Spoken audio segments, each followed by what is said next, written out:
Esta narración nos invita a cruzar el umbral de una época que la historia ha bautizado como los siglos oscuros o la edad de las tinieblas.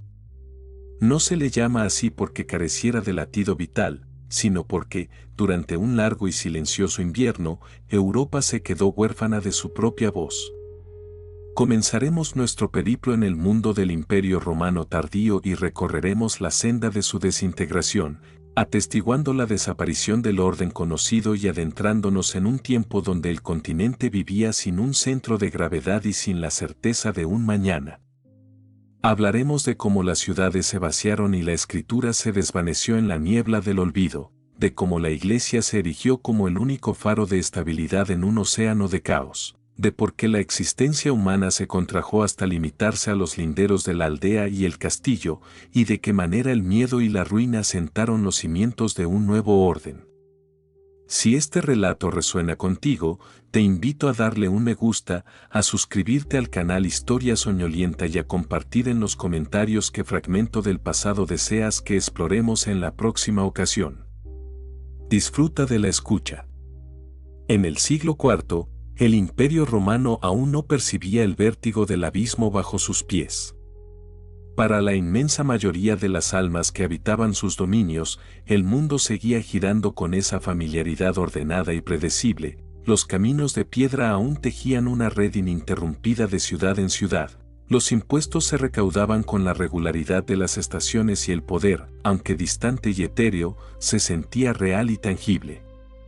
Quien nacía en aquellos días no abría los ojos a un paisaje de ruinas, sino a un mecanismo colosal que, aunque chirriaba y exigía cada vez más grasa y esfuerzo para no detenerse, seguía en marcha, proyectando una ilusión de solidez eterna. En las urbes, los mercados bullían, las termas humeaban y los tribunales impartían justicia, mientras los talleres no cesaban su producción. Las autoridades municipales vigilaban celosamente el suministro de grano y agua, pues cualquier interrupción se entendía no como un presagio fatal, sino como un contratiempo temporal que la maquinaria estatal podía y debía subsanar. En las calles de Roma, Milán, Treveris o Cartago, los ciudadanos aún debatían con fervor las decisiones de los funcionarios, lamentaban la carga fiscal y redactaban peticiones esperando respuesta, sin dudar ni por un instante de que tras el velo de la burocracia existía una estructura capaz de intervenir y restaurar el equilibrio. Ciertamente, el imperio de aquellos días había mutado, alejándose de la estampa clásica de la era de César y Augusto. Se había vuelto más pesado, una bestia burocrática de movimientos lentos y menor flexibilidad. Sin embargo, esa misma pesadez era el lastre necesario para mantener unido un territorio inabarcable bajo un solo mando. Los emperadores del siglo IV ya no gobernaban desde la comodidad de los palacios romanos, la corte se había vuelto nómada, una entidad viviente que marchaba junto a los ejércitos. Constantino y sus sucesores pasaban sus vidas en el camino, en una vigilia perpetua cerca de las fronteras, allí donde la tensión de los bárbaros se sentía en la piel. El ejército continuaba siendo la columna vertebral del Estado. Los soldados recibían su soldada, los oficiales escalaban posiciones en una carrera de honores, las murallas se reparaban y las fronteras, aunque crujían bajo la presión, mantenían su forma. A lo largo del Rin y el Danubio, las guarniciones no eran conceptos abstractos para los lugareños, sino vecinos armados que compraban pan, contrataban mano de obra y se unían en matrimonio con mujeres de las aldeas circundantes. Para el campesino y el artesano, la presencia de las legiones significaba protección y mercado para sus bienes, no solo la amenaza de la requisa. Los impuestos, que la memoria histórica recordaría más tarde como un yugo insoportable, en el siglo IV se aceptaban como el precio natural de la civilización. Los terratenientes llevaban sus libros de cuentas, los funcionarios actualizaban los censos y los recaudadores operaban bajo un reglamento estricto. La evasión existía, por supuesto, pero se trataba como un delito. Una anomalía en el sistema, no como la norma. El Estado aún conservaba la capacidad de contar, registrar y exigir. Y era precisamente esa capacidad la que sostenía la ilusión de control sobre el porvenir. La calzada romana no era un vestigio nostálgico, sino una herramienta palpitante de la vida diaria. Por sus losas transitaban correos con despachos imperiales, mercaderes con carretas repletas, soldados en marcha, burócratas y peregrinos. Viajar era arduo y fatigoso, sí, pero no intrínsecamente mortal. El viajero podía contar con una red de posadas, puentes y transbordadores construidos y mantenidos por la mano del Estado. El espacio imperial se sentía conectado, un tejido continuo y no un mosaico de islas aisladas. Incluso la vida cultural mantenía su hilo conductor. En las ciudades, las escuelas seguían enseñando la gramática latina, la retórica y los fundamentos del derecho. Los hombres cultos leían a Virgilio y a Cicerón, ignorantes de que, para las generaciones venideras, esos textos se convertirían en tesoros raros y casi extintos. El cristianismo, ya con estatus oficial, se integraba paulatinamente en el esqueleto del Estado, no para destruirlo, sino adaptándose a las viejas formas de poder para insuflarles una nueva fe. Lo más revelador de esta época era la inquebrantable fe en que toda crisis era superable. El hambre, la revuelta, la epidemia o la invasión se percibían como pruebas cíclicas, tormentas tras las cuales la vida siempre volvía a su cauce.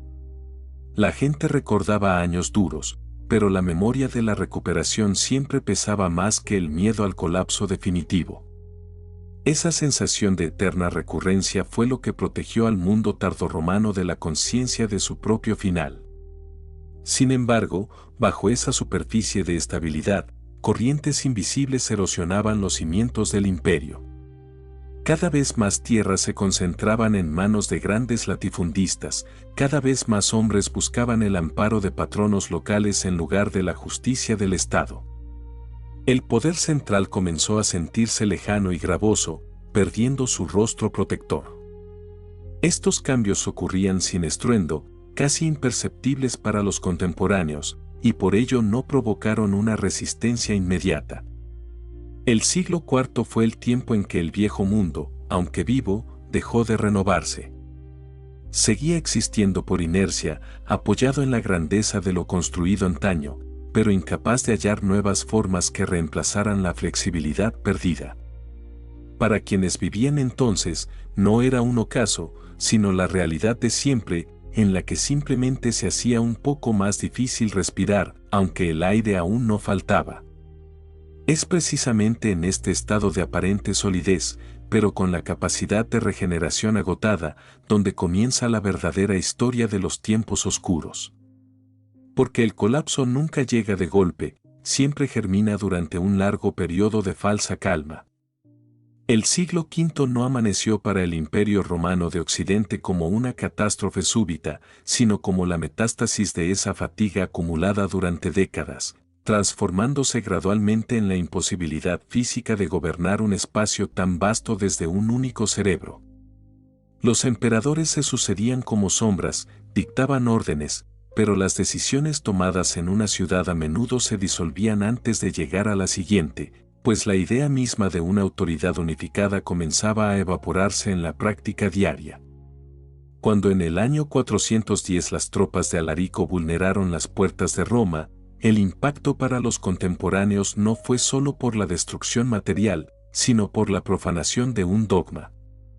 La ciudad que durante siglos se había erigido como el corazón inexpugnable del mundo se mostró desnuda y vulnerable. Quienes se refugiaban tras sus murallas vieron derrumbarse no solo la piedra, sino la certeza de que existía un lugar donde el orden estaba garantizado por la mera existencia del Estado. San Jerónimo, desde su retiro en Belén, escribió con dolor que con la caída de Roma el mundo entero parecía haber enmudecido, pues había desaparecido el símbolo sobre el cual orbitaba la memoria de las generaciones. El saqueo no significó la aniquilación física de la urbe, pero sí la demolición de la confianza. Los senadores abandonaban sus mansiones, las familias patricias huían a las provincias, y las riquezas, que antes eran signo de estatus y estabilidad, se convirtieron en un imán para el peligro. Roma siguió existiendo, pero ya no como el centro neurálgico del mando, sino como una sombra de su propia gloria, impotente para influir en el destino de otras tierras. El poder central se tornó cada vez más nominal, una ficción protocolaria. Los emperadores de Occidente se convirtieron en títeres de sus propios generales, caudillos que manejaban los ejércitos y tomaban las decisiones reales basándose en sus propios intereses. Nombres como Ricimero o Estilicón eran más conocidos y temidos por sus contemporáneos que los propios césares. Eran ellos quienes decidían quién portaba la corona, qué tierras se defendían y cuáles se abandonaban a su suerte. En las provincias, la descomposición se sentía con una agudeza dolorosa. Las ciudades, que antaño recibían grano, moneda y directrices desde el centro, se vieron poco a poco abandonadas a su propia suerte. Los consejos municipales dejaron de reunirse, sus miembros ya no veían sentido en asumir cargas públicas sin el respaldo del Estado. Los acueductos, arterias de vida, comenzaron a secarse, las calzadas se cubrieron de maleza. Lo que antes se reparaba automáticamente, ahora quedaba en el olvido durante años. Para el hombre común, la caída del imperio no se presentó como un evento político grandilocuente, sino como la desaparición de sus puntos de apoyo vitales. Dejaron de llegar los recaudadores de impuestos, sí, pero con ellos desapareció también la seguridad. El tribunal al que se podía acudir dejó de dictar sentencias. El ejército, cuya presencia antes inspiraba seguridad, o bien se marchaba o mutaba en una banda armada que ejercía el abuso. El individuo se encontró solo frente a poderes locales que operaban bajo sus propias leyes arbitrarias. El año 476, marcado en los libros de historia como el momento en que el último emperador de Occidente fue depuesto, es un símbolo del final, aunque la mayoría de los habitantes del imperio no lo percibieron como un quiebre definitivo. No hubo un final operístico ni una conciencia colectiva de que el mundo había cambiado para siempre. Simplemente, dejaron de llegar edictos, desaparecieron las monedas con la efigie imperial y los títulos que habían existido durante siglos se vaciaron de contenido. La desintegración se manifestó con mayor crueldad en la ruptura de los vínculos entre regiones. Lo que antes estaba cosido por vías de comunicación, correos y comercio, ahora se fragmentaba en mundos estancos. Viajar se volvió una empresa suicida, y la distancia entre ciudades vecinas empezó a sentirse como una frontera entre realidades distintas. La gente dejó de abandonar el lugar donde nacía, pues más allá del horizonte conocido no había garantías. La cultura romana no se extinguió en un instante, pero perdió a sus portadores.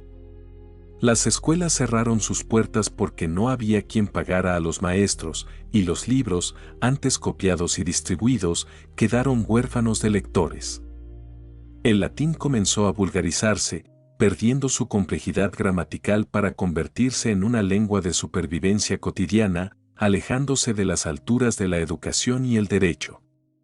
No fue una destrucción violenta de la cultura, sino una lenta disolución, como azúcar en agua.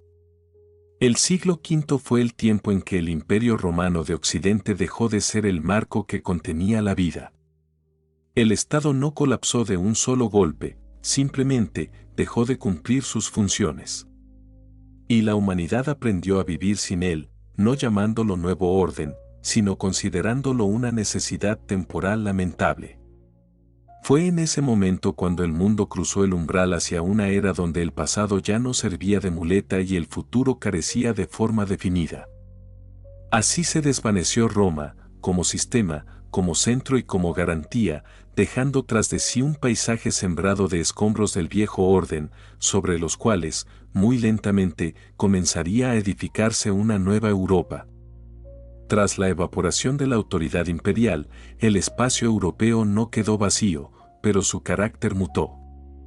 Las tierras que antes se entendían como provincias de un estado unificado se transformaron en territorios de tránsito, donde el movimiento de pueblos se convirtió en el estado natural de las cosas y las fronteras en líneas de arena, temporales y difusas.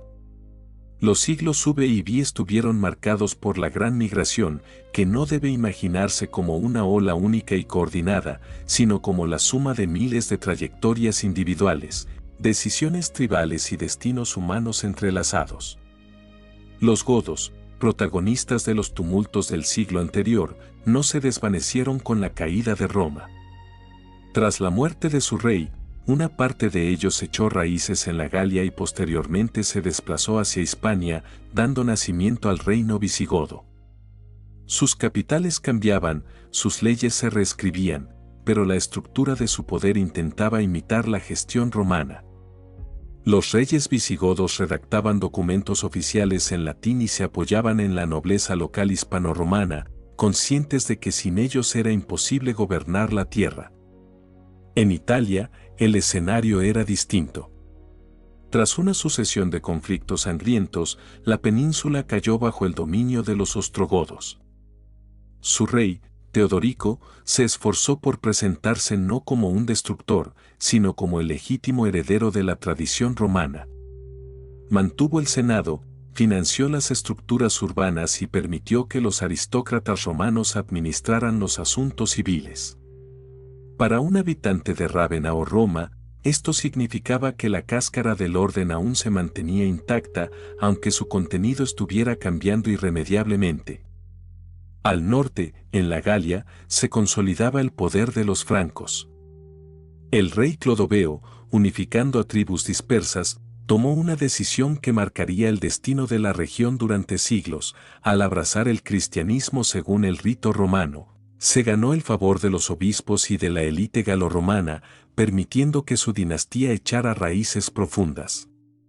El reino franco no aspiraba a restaurar el imperio, pero creó un nuevo modelo de autoridad basado en la lealtad personal y la fuerza bruta militar.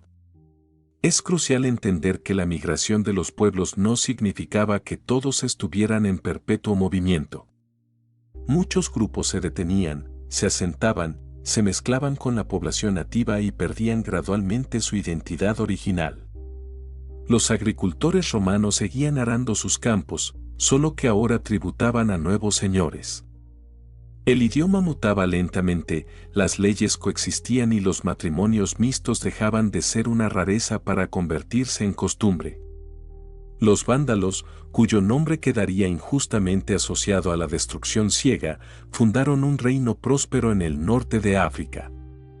La captura de Cartago les otorgó el control sobre el granero del Mediterráneo y las rutas navales, convirtiéndoles en una potencia formidable. Para los habitantes de la región, esto implicó un cambio de amos, pero la vida urbana y el comercio continuaron, aunque con menor intensidad. Por su parte, los lombardos, que descendieron sobre Italia en el siglo VI, actuaron con otra lógica. Su asentamiento fue más disperso y su poder se fragmentaba en torno a duques y jefes militares. Esto provocó la atomización del territorio y el auge de la autonomía local. Italia se convirtió en un mosaico de dominios donde cada región vivía bajo sus propias reglas, dependiendo únicamente de su propia fuerza.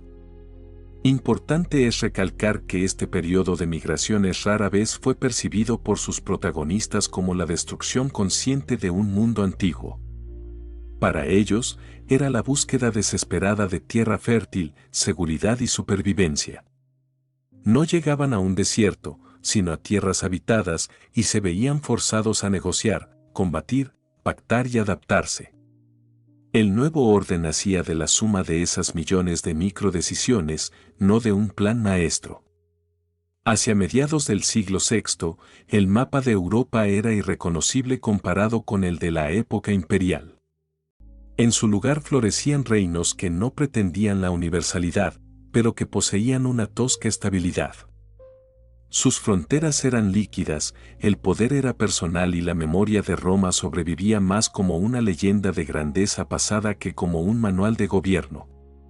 La migración de los pueblos no fue un simple episodio, sino un estado de transición doloroso mediante el cual Europa aprendía a vivir sin un centro imperial.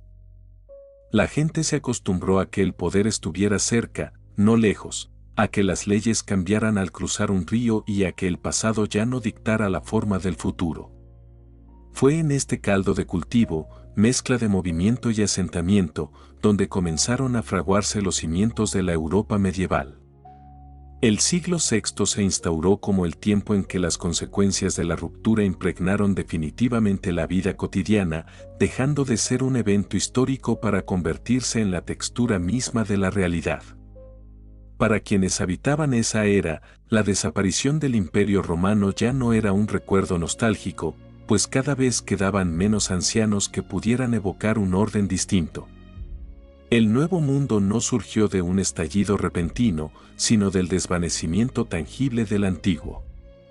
Y fue en ese interregno donde cristalizó la sensación de una existencia despojada de su anclaje en el pasado. Las ciudades, que durante milenios habían actuado como los nodos vitales de la administración y el comercio, vieron languidecer su propósito. En Italia, en la Galia y en las tierras de las antiguas provincias, muchas murallas seguían en pie, desafiantes, pero abrazaban un vacío creciente. Los foros, antes ágoras de debate, eran devorados por la maleza, las termas cerraban sus puertas ante la imposibilidad de calentar las aguas y mantener las calderas, y los acueductos, esas maravillas de la ingeniería que exigían un cuidado perpetuo, se secaron, dejando de llevar su sangre líquida a las fuentes urbanas. La ciudad pervivía en el nombre, pero en su esencia se asemejaba cada vez más a un gran asentamiento rural, desprovisto de su antiguo pulso. La vida se replegó hacia el campo, pues la tierra se reveló como el único garante fiable de la supervivencia. La existencia humana se contrajo geográficamente, las personas nacían, vivían y morían en un radio de pocos kilómetros. Abandonar el espacio conocido se volvió una rareza, y los viajes, antes rutinarios, se transformaron en odiseas peligrosas. Las noticias sobre lo que acontecía más allá de la propia comunidad llegaban con meses de retraso, distorsionadas por el rumor y la leyenda.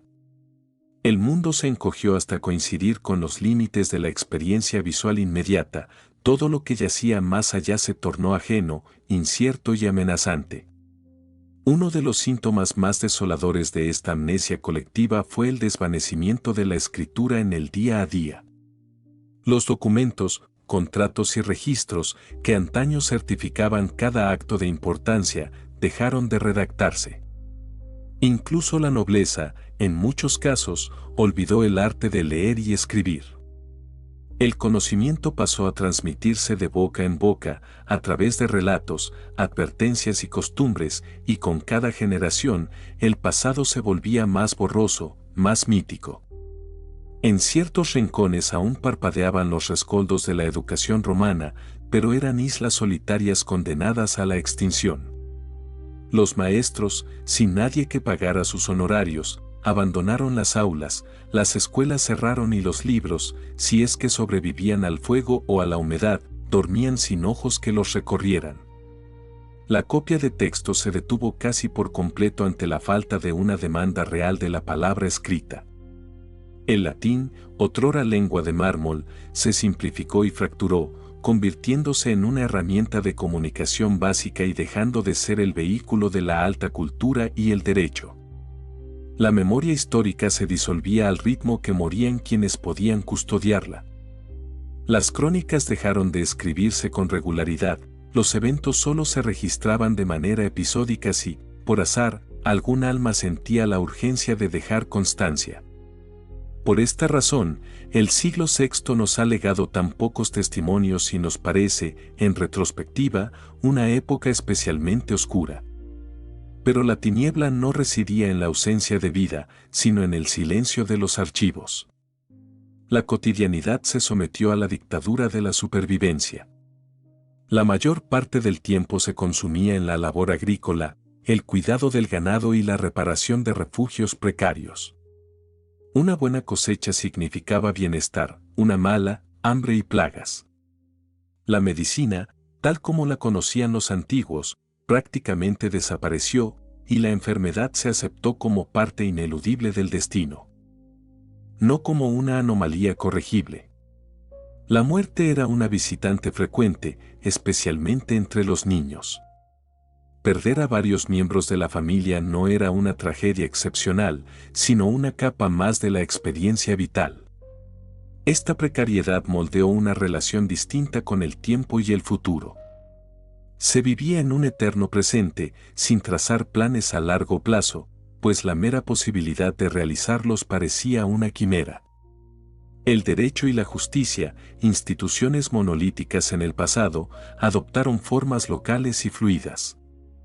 Los conflictos se dirimían en el seno de la comunidad o bajo el arbitrio del señor local.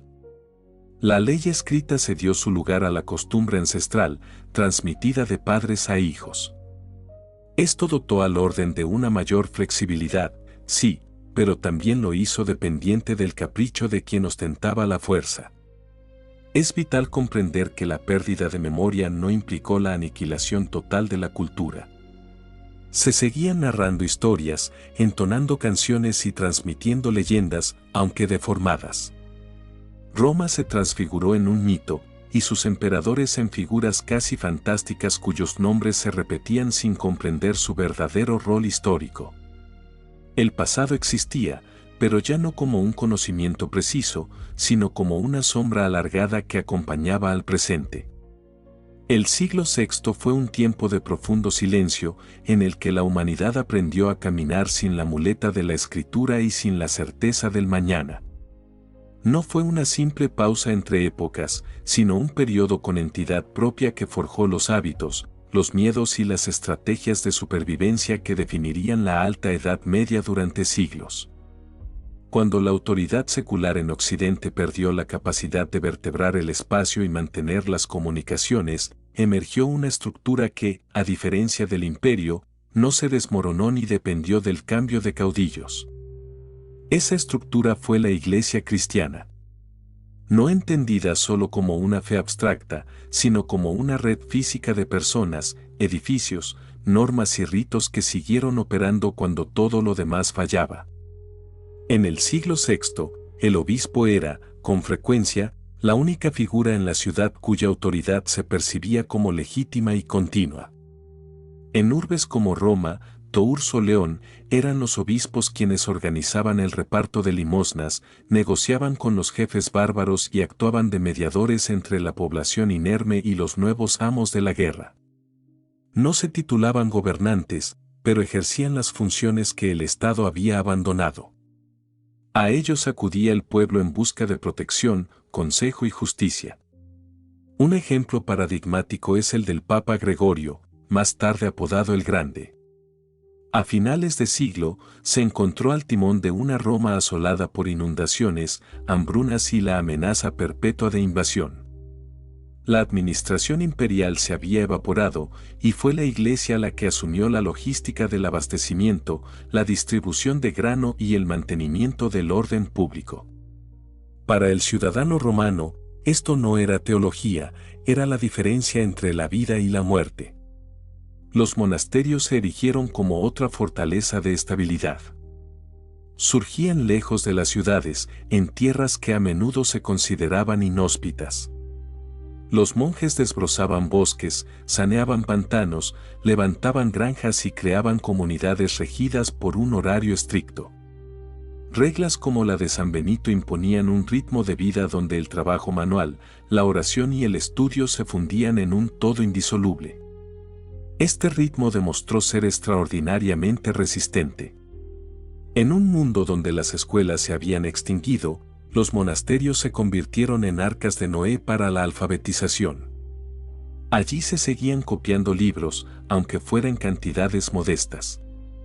Gracias a la labor silenciosa del monje en el scriptorium, que trazaba letras sobre el pergamino a la luz de una vela, los textos de los autores antiguos y las obras cristianas no se perdieron en el abismo. Rara vez eran conscientes de la magnitud histórica de su tarea, pero fueron ellos quienes sostuvieron el hilo de la memoria civilizatoria. La Iglesia también se convirtió en el guardián del tiempo. El calendario litúrgico, con su ciclo inmutable de fiestas, ayunos y celebraciones, otorgaba una estructura al año.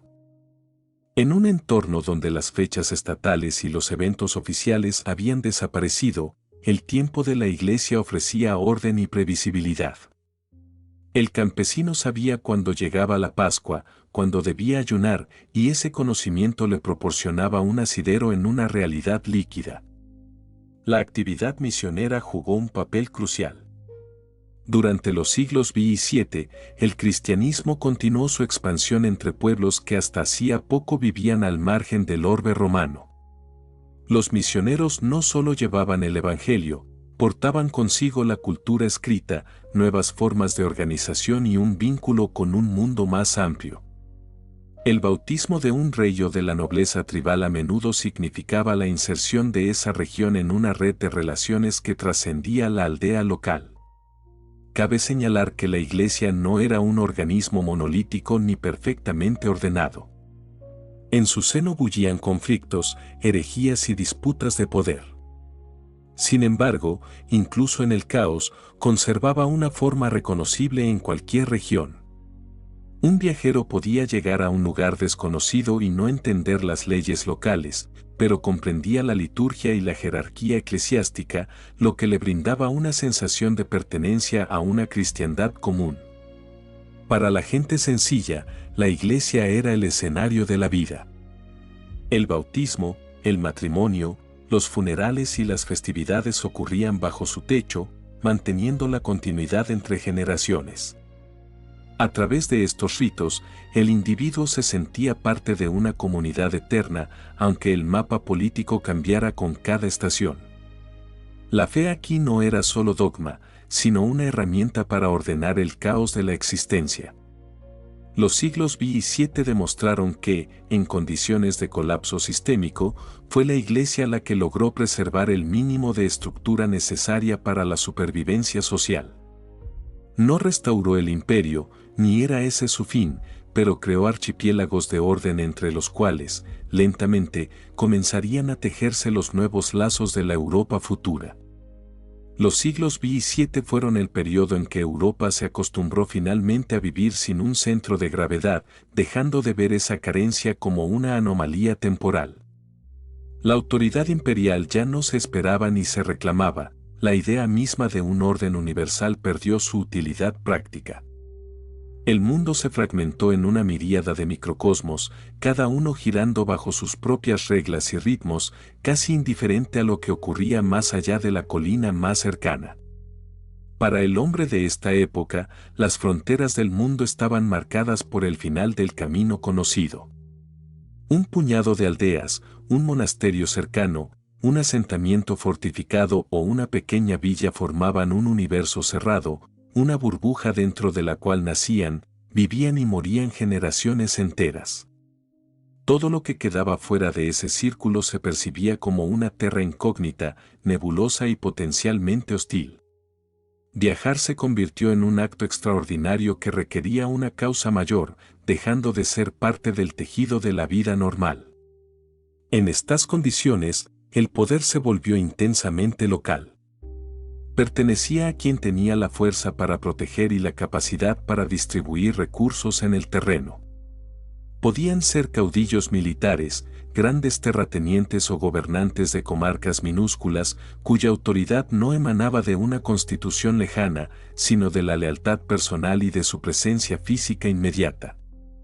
Las leyes eran costumbres orales y la justicia dependía del carácter del hombre que se sentaba a juzgar ese día. Un ejemplo elocuente lo encontramos en la vida de la Galia altomedieval, donde la autoridad de los reyes francos apenas se sentía más allá de su séquito itinerante. Para la mayoría de los súbditos, el rey era una figura distante, casi etérea, cuyo nombre quizás conocían, pero que rara vez vinculaban con su destino personal.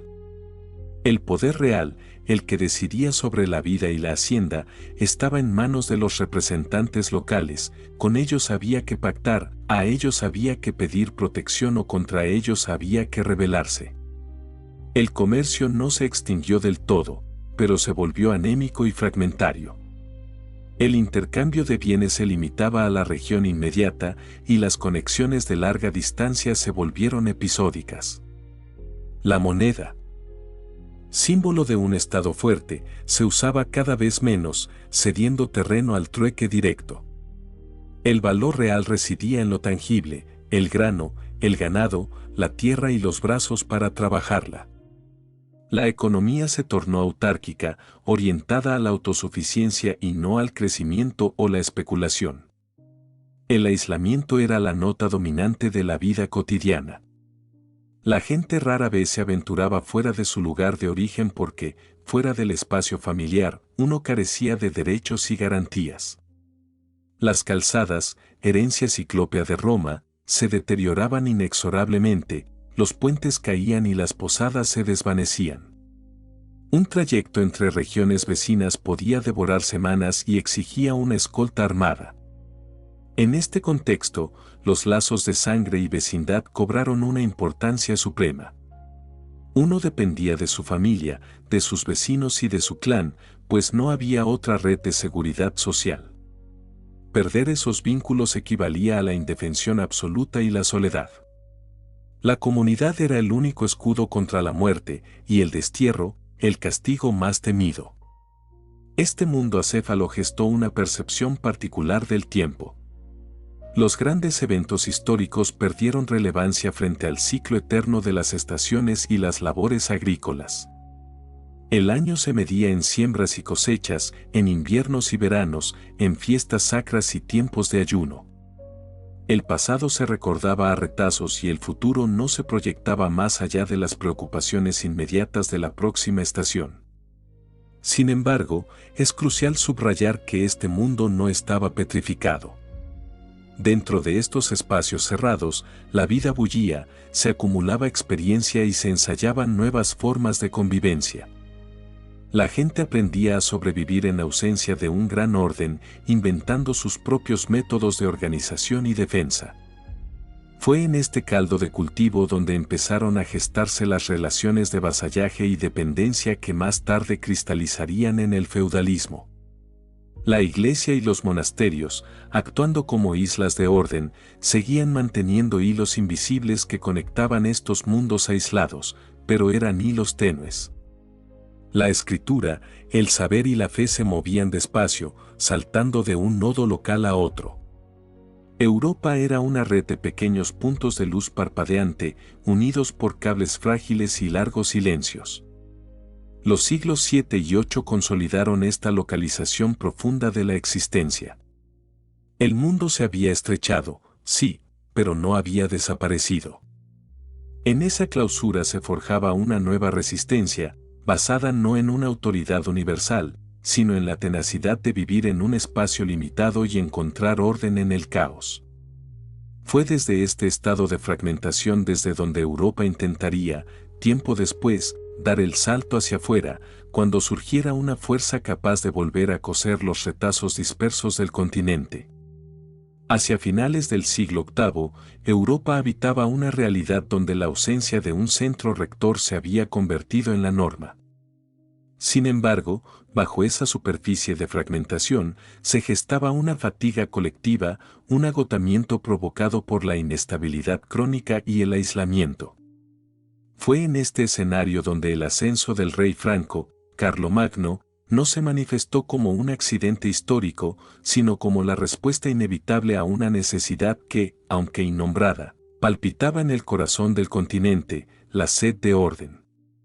Su autoridad no nació de un sueño romántico de restaurar la antigua Roma, sino de la urgencia práctica de gobernar un espacio donde los mundos locales clamaban por conexión. Carlomagno heredó un reino que ya poseía una fuerza considerable, pero bajo su cetro, el poder franco adquirió una dimensión continental.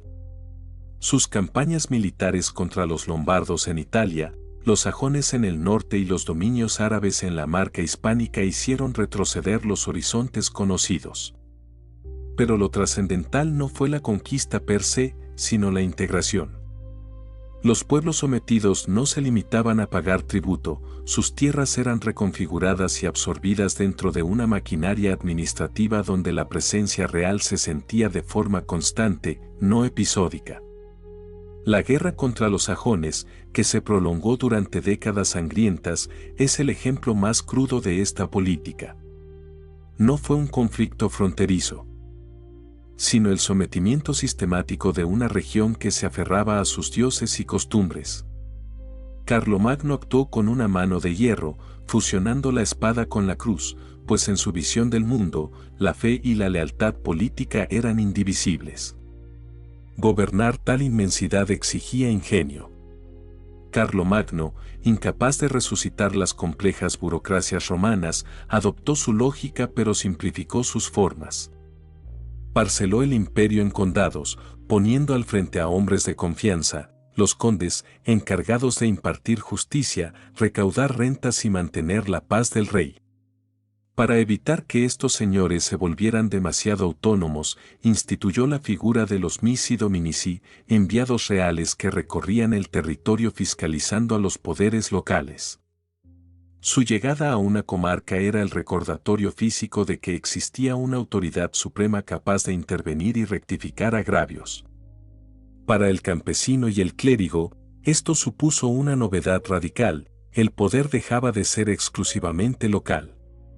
La llamada Renacimiento carolingio no surgió del amor al arte por el arte, sino de una necesidad de Estado. Para administrar el imperio hacían falta hombres que supieran leer, escribir y contar con precisión. Las escuelas palatinas y monásticas florecieron y el latín se pulió de nuevo, recuperando su estatus como lengua franca de la administración y la fe. La coronación de Carlomagno como emperador en Roma no restauró el imperio romano en su forma clásica, pero inyectó en la psique europea la idea de legitimidad y continuidad. Por primera vez en siglos, Occidente sentía que existía una cúspide, una autoridad que trascendía a los reyes tribales. No obstante, aquel coloso tenía pies de barro, su estabilidad dependía casi enteramente del carisma y la energía inagotable de su creador. El imperio era un organismo que se mantenía vivo gracias al movimiento perpetuo de Carlomagno. Cuando él murió, se hizo patente la fragilidad del edificio. El siglo IX comenzó con intentos de preservar la unidad, pero la realidad de la fragmentación se impuso. El Tratado de Verdún no hizo más que certificar la defunción del sueño imperial, dividiendo el mapa en reinos que prefiguraban las futuras naciones, pero que, para el hombre común, significaban el retorno a la incertidumbre. El poder volvía a ser lejano y las decisiones, locales. Fue entonces cuando el cielo de Europa se oscureció nuevamente, esta vez por amenazas externas. Desde el norte, los vikingos irrumpieron con una ferocidad inaudita. Sus dragcars, de calado poco profundo, remontaban el Sena, el Loira y el Rin, golpeando el corazón de territorios que se creían seguros. El asedio y saqueo de París fue un golpe psicológico devastador, la prueba de que ni las grandes ciudades estaban a salvo. Para los habitantes de la costa y las riberas, la silueta de una vela en el horizonte se convirtió en sinónimo de terror. Los monasterios, repletos de tesoros y desprovistos de defensas, eran blancos predilectos, y los monjes huían a los bosques cargando reliquias y códices, salvando la cultura a la carrera. Desde el este, la amenaza tenía otro rostro: los magiares. Jinetes nómadas, rápidos como el viento, penetraban profundamente en el continente, dejando una estela de fuego y saqueo en aldeas indefensas. Y en el sur, los sarracenos convirtieron el Mediterráneo en un lago hostil, cortando las rutas comerciales y lanzando razias desde sus bases insulares.